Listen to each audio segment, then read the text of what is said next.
अस्सलाम वालेकुम दोस्तों। सर्दियाँ आए और हम बथुआ ना खाएं।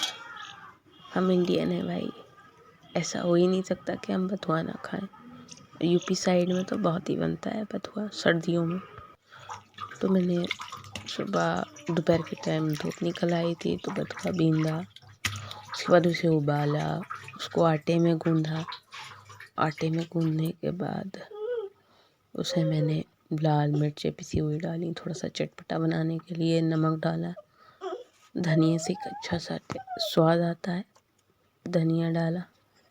फिर उसको आटा गूँध लिया। आटा गूँध के तैयार करने के बाद फिर मैंने उसके मज़े से मज़ेदार पराठे बनाए। पराठे बना के मैंने चटनी से खाए और बाकी घर वालों को भी खिलाए। ये बथुआ बहुत ही टेस्टी और यम्मी लगता है। फिर कुछ बचे हुए बथुए से उबला हुआ ही था जिसका मैंने साग बनाया और साग भी